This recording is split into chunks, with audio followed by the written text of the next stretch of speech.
इतने breaking news शामिल कंदासीं। कोडे जी पुलिस कार्रवाई कंदे वडे मिक़दार में मंशियात हथ करण जी दावा कई आहे। नाज़रीन, पुलिस मूजिब गुझे इतलाह ते कार्रवाई दौरान 10 बोरा भंग जा हथ कया विया आहिनि, जॾहिं त खिड़क पवण ते जवाबदार वज वठी मौके तां फरार थी विया आहिनि। अव्हांखे आगाह कयूं पिया। कोडे जी पुलिस कार्रवाई कंदे वडे मिक़दार में मंशियात हथ करण जी दावा कई आहे। पुलिस मूजिब गुझे इतलाह ते कार्रवाई दौरान 10 बोरा भंग जा हथ कया विया आहिनि, जॾहिं त खिड़क पवण ते जवाबदार वज वठी मौके तां फरार थी विया आहिनि। ब्रेकिंग न्यूज़ आहे, हिकु भेरो ॿीहर अव्हांखे शेयर कयूं पिया। कोडे जी पुलिस कार्रवाई कंदे वॾे मिक़दार में मंशियात हथ करण जी दावा कई आहे। नाज़रीन, पुलिस मूजिब गुझे इतलाह ते कार्रवाई दौरान 10 बोरा भंग जा हथ कया विया, जॾहिं त खिड़क पवण ते जवाबदार वज वठी मौके तां फरार थी विया आहिनि।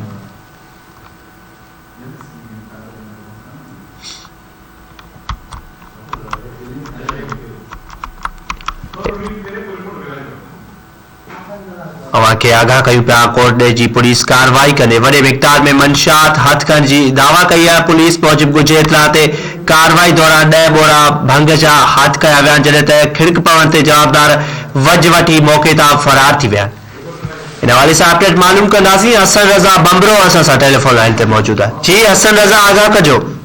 जी बिल्कुल, मैं तव्हांखे ॿुधाईंदो कोड जी पुलिस कार्रवाई करे वॾे मिक़दार में मंशियात हथ करे वरिती आहे। एसएचओ कोड जी मंशियात अली उमराणी ऐं संदसि टीम खुफ़िया इतलाह ते जेको आहे छापो हणी 10 बोरा भंग जा जेको हथ करे वरिता आहिनि।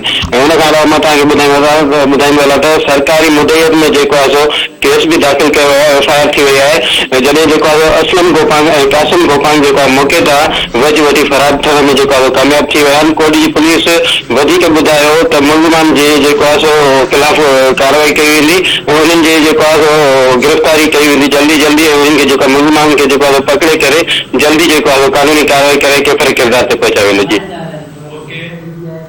अव्हांजी महिरबानी हसन रज़ा तफ़सील ॾियण लाइ।